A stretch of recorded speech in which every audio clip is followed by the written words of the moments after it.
Hello, good morning. কেমন আছো তোমরা সবাই? আজকে আমার সিকিমের লাস্ট ব্লগ এটা শেয়ার করছি তোমাদের সাথে।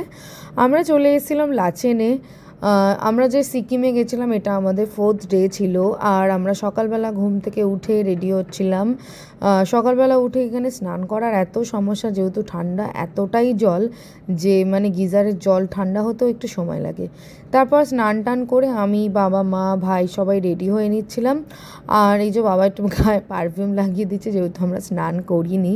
যাই হোক, আমাদের ঘর থেকে মানে হোটেল থেকে ভিউটা তো অসাধারণ ছিল। আর তারপর আমরা বেরিয়ে গেছিলাম। এই ভিউটা দেখতে দেখতে মানে যাচ্ছিলাম আর ভীষণ ভালো লাগছিল। আর এখন যখন ব্লগটা এডিট করছি তখন মনে হচ্ছে আবার আরেকবার চলে যাই। আর সত্যি কথা বলতে ওখানে হাফ রাস্তা জ্যামই ছিল, মানে সব রাস্তা বন্ধ হয়ে গেছিলো, যেহেতু এতটাই তার আগের দিন মানে বরফের বৃষ্টি হয়েছে, স্নো পড়েছিল, তাই জন্য রাস্তাঘাট বন্ধ ছিল। তাই জন্য আমরা যেখানে যাওয়ার কথা সেখানে আমরা যেতে পারিনি। তাই রাস্তাতেই মাঝখানে আটকে গেছিলাম, সেখানে একটু দাঁড়িয়ে দাঁড়িয়ে মোমো খেয়েছিলাম সবাই মিলে। আর ওখানে পার প্লেট 4 পিস 5 পিস মোমোই তো প্রায় 100 টাকা করে, চিকেন মোমো আর ভেজ মোমো 50 টাকা। আর এখানেই একটা পাহাড়ের সামনে আমরা গেছিলাম ওখানে খেলাধুলো করতে। ড্রাইভার দাদা বললো যে আমরা যেতে পারবো না আমাদের গন্তব্যস্থলে, তাই তোমরা এখানেই যা করার করো, মানে আনন্দ করার যতটুকু আনন্দ করার করো।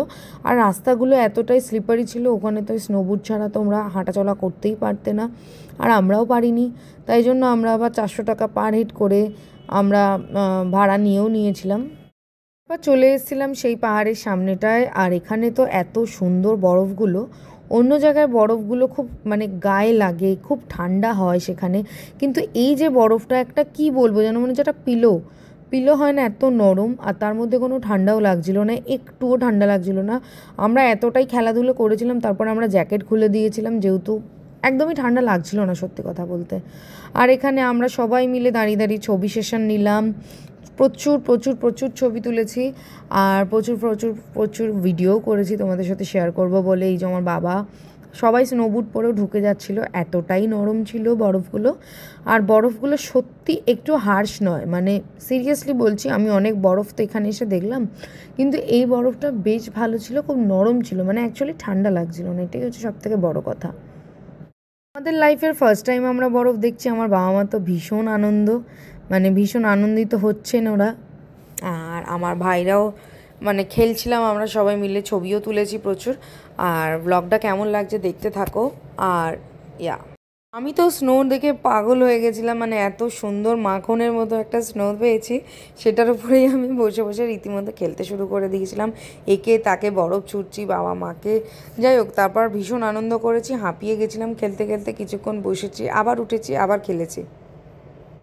ব্লগটা দেখতে থাকো, কেমন লাগছে অবশ্যই কমেন্ট বক্সে জানিও, আর সাবস্ক্রাইব করতে ভুলো না। তারপরে তো আমি বাবা মাকে বললাম, মা বাবা ভাই মিলে আমি একটা ভিডিও করি, চলো। আমরা তো আর কবে আসবো কি আসবো না তখনও ঠিক নেই, তাই জন্য একটা ভিডিও করেই রাখি আমরা চারজনে।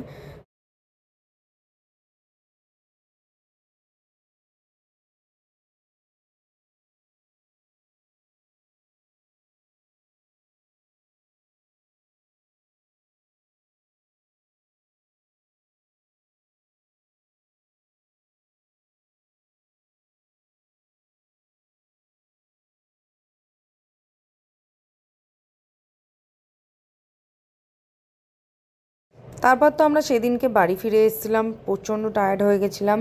আর এটা হচ্ছে নেক্সট দিনের একটা ব্লগ। আমরা চলে যাচ্ছিলাম ছাঙ্গু লেকের উদ্দেশ্যে।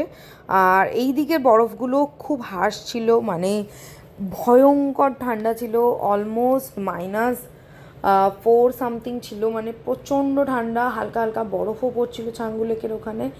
মানে আমরা প্রায় পাগল হয়ে গেছি ঠান্ডায়। মানে এই যে এতদিন আমরা বরফ দেখছি, তার মধ্যে এই দিনটাই আমরা ভীষণ ভীষণ ভীষণ কষ্ট পেয়েছি। মানে রীতিমতো আমরা সেই দিনকে ভেবেছি হয়তো আমাদের অক্সিজেন লাগবে না, আমাদের কর্পূর লাগবে না, আমরা কিচ্ছু নিয়ে যাইনি। ইভেন আমরা বুঝতেও পারিনি যে এরকম কষ্ট হতেও পারে। আর ছাঙ্গু লেকে যেতে গিয়ে তো অসাধারণ একটা ভিউ ছিল। আর এখানকার স্নোগুলো দেখো পাথরের সাথে মিশে গিয়ে কালো আর সাদার মধ্যে একটা ব্ল্যাক অ্যান্ড হোয়াইট কম্বিনেশনে কী ভালো লাগছে দেখতে। আর আমরা রওনা দিয়েছিলাম বেশ সকাল সকাল। আর এগেইন আমরা বাবা মন্দিরে যেতে পারিনি, ছাঙ্গু লেকে চলে এসেছিলাম, যেহেতু ওখানে রাস্তা বন্ধ। তো কি বলবো, হাফ রাস্তা তো প্রায় বন্ধই। বাড়িতে বসে আমরা সবাই প্রে করছিলাম যে ভগবান প্লিজ যেন বাবা মন্দির যেতে পারি, যেহেতু আমরা কোনোদিনও যাইনি। যারা আগে ঘুরতে গেছে সিকিম তারা হয়তো অনেকবার গেছে, যেহেতু আমাদের ফার্স্ট টাইম, তাই আমরা তো যাইনি, তাই জন্য প্রে করছিলাম। বাট কি করব, যেতে পারলাম না অ্যাট দ্য এন্ড। আর তারপরে ওখানে হালকা হালকা ঝিরিঝিরি স্নো পড়ছিল, দেখে তো ভীষণ ভালো লাগছিলো। আর আমি তো ফ্লেক্স মেরে মেরে প্রচুর ছবি কেতা কায়দা মেরে তুলেছি, আর সেগুলো আমার ইনস্টাগ্রামে তোমরা দেখতে পাবে। চাইলে তোমরা ফলো করতে পারো আমাকে ইনস্টাগ্রামে। আমার ইনস্টাগ্রাম হ্যান্ডেলের নাম সর্দার নূপুর। আর প্রচুর ছবি তুলেছি। আর এইখানে তো মানে কি বলবো, রীতিমতো আমরা ফ্রিজ হয়ে গেছি, এতটাই ঠান্ডা ছিল। তোমরা তো ওয়েদার পিছনে দেখে বুঝতেই পারছো যে দেখো মানে চারিদিকে মেঘ ভাসছে, আর যেহেতু লেকটা ছিল আর এতটাই ঠান্ডা ঠান্ডা হাওয়া আসছে কি বলবো। মা সবাইকে হ্যালো বলছে, আর সেটাই তোমাদের সাথে শেয়ার করছি। আর ব্লগটা কেমন লাগছে অবশ্যই জানিও, আর দেখতে থাকো ব্লগটা।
আমরা ছাঙ্গু লেকে চলে গিয়েছিলাম, তো এতটাই ঠান্ডা। তারপর ছবি টবি সেশন শেষ করে আমরা যাচ্ছিলাম, আর সামনেই এই জাতের একটা পশু দাঁড়িয়েছিল, আর ভাইকে তো গুতিয়েই দিয়েছে।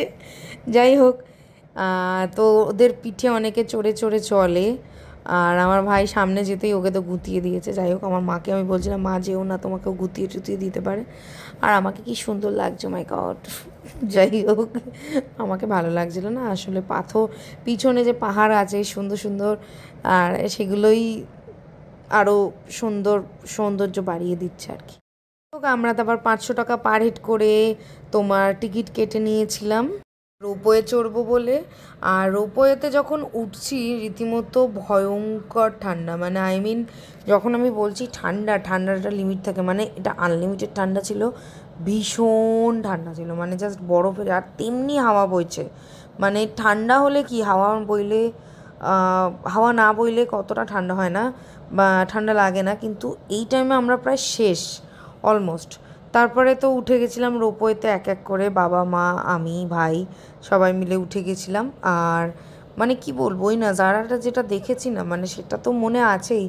আর তোমরা গেলে অবশ্যই একবার মানে ট্রাই করে দেখো রোপওয়েটা। মানে আমি কি বলবো, যেন মনে হচ্ছে কোনো স্বর্গে চলে এসেছি। আর উঠতে উঠতে বেশ ভয়ও করছিল আর ভালোও লাগছিল। বাবা মা এটাই বলছিল যে আমরা তো কোনোদিনও চড়তে পারিনি, আর এইবারে চড়ে আমরা ভীষণ খুশি হয়েছি। মানে এত বয়সকালে এসে আমরা আমাদের এই শখগুলো পূরণ করছি।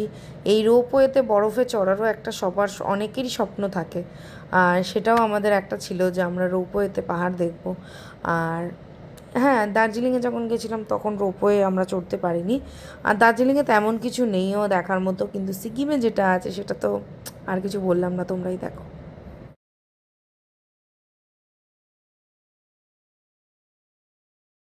আমরা একদম টপে উঠে গেছিলাম, উঠে একটু চা খাচ্ছিলাম।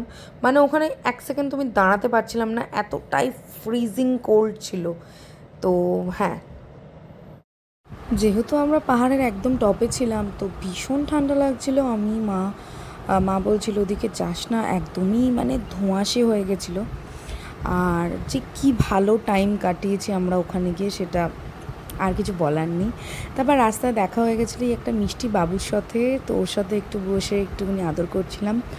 আর তার পরের দিনকে সেইভাবে আর এনার্জি ছিল না ভিডিও বানানোর। এটা আমাদের নেক্সট ডে গ্যাংটক থেকে আবার শিলিগুড়ি যাওয়ার জন্য এই তিস্তা নদীর সামনে একটু দাঁড়িয়েছিলাম। এখানে ক্যাম্পিং হয় আর ওই স্কুবা ড্রাইভিং হয়, অনেক কিছু হয়, কিন্তু আমরা তো আর কিছু করতেই আসিনি, জাস্ট দেখতে এসেছিলাম। মায়ের খুব ইচ্ছে ছিল যে নদীটা ছুঁয়ে দেখবে, তাই আমরা চলে গেছিলাম নিচে, গিয়ে একটু দাঁড়িয়েছি, একটু এই পাথরগুলোর সাথে মানে অনেকক্ষণ বসে বসে দেখছিলাম পাথরগুলো কি সুন্দর।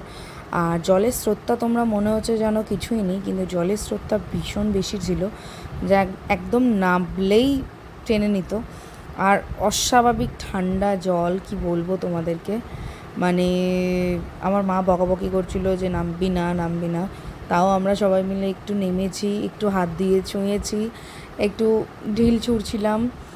আর মনে হচ্ছিলো নেমে একটু স্নান করে নিই, যদি গরম হতো না এটা স্নান করেই ফেলতাম, কিন্তু যা কনকনে ঠান্ডা জল, তার মধ্যে ওই রকম ঠান্ডা। তো হ্যাঁ, আমার মায়ের জন্য একটু নেমেছি, আর ভীষণ ভালোও লাগলো আমাদের।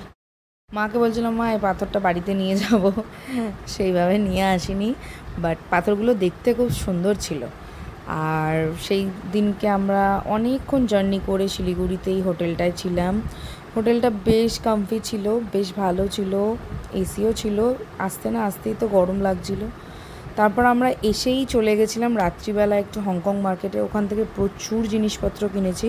দেখতেই পাচ্ছ ওই একটা ব্যাগের মধ্যে আমরা শুধু হংকং মার্কেট থেকে জিনিসপত্র কিনেছি। আর এখানকার মোমো চাউমিন তো বেশ ভালো খেতে, তাই কিনে এনেছি, ইভেন খেয়েও এসেছি, সেগুলো আর ভিডিও করতে পারিনি যেহেতু বৃষ্টি পড়ছিল। আর বিরিয়ানিটা খুব ভালো খেতে ছিল। আর আমাদের পরের দিনের ট্রেন ছিল 3:30-র সময়, তো বন্দে ভারতের ট্রেন ছিল। ট্রেনে তো উঠে পড়ি যথারীতিভাবে। এবারে সিটগুলো বেশ কমফর্টেবলই ছিল, মানে যেমন হয় আর কি। দার্জিলিংয়েও যখন গেছিলাম তখন আমরা বন্দে ভারতে গেছিলাম, আর এবারে যাওয়ার সময় সিকিম থেকে বাড়ি ফেরার সময় এবার বাড়ি ফিরছি বন্দে ভারতে করে। কিন্তু আমাদের এক্সপিরিয়েন্স এবারে একদম বাজে, সেটা আগে তোমাদের সাথে শেয়ারই করব, চলো। আর বসতে না বসতে সবার আগে একটা করে পেপার আর জলের বোতল দিয়ে গেছিলো। যারা ইংলিশ পড়বে তাদের জন্য টাইমস অফ ইন্ডিয়া, যারা বাংলা পড়বে তাদের জন্য আনন্দবাজার পত্রিকা। বাবা নিয়েছিল বাংলা, আনন্দবাজার না, এই সময় ছিল। তারপর দিয়ে দিয়েছিল একটা স্ন্যাক্স, যেটাই ছিল একটা হচ্ছে স্যানিটাইজার, আর ছিল একটা তোমার জুস, একটা ছিল প্যাটিস ঠিক নয়, রাজকচুরি টাইপের একটা চায়ের শেষে একটা চিড়ে, আর একটা সসের প্যাকেট। সাথে ছিল একটা ক্যারামেল পপকর্ন, যেটা খেতে একটাও ভালো ছিল না, আমার শুধু কচুরিটা ভালো লেগেছিল। তারপর সন্ধ্যে 8টার মধ্যে ওরা লাঞ্চ দিয়ে দিয়েছিল। ছিল ফুলকপি আলুর ভাজা, chicken curry, breast chicken curry, মানে চিকেনের কোনো হাড় ছিল না, ছিল ডাল, ভেজ একটা সবজি, আর ওখানে ছিল ভাত, আর ছিল দই। আর খেতে খুবই খারাপ ছিল। এবারে এক্সপিরিয়েন্স জঘন্য ছিল, একদমই এসি কাজ করছিল না। যতবার কমপ্লেন জানিয়েছি একবারও কেউ কিছু করেনি। আর ব্লগটা কেমন লাগলো অবশ্যই জানি।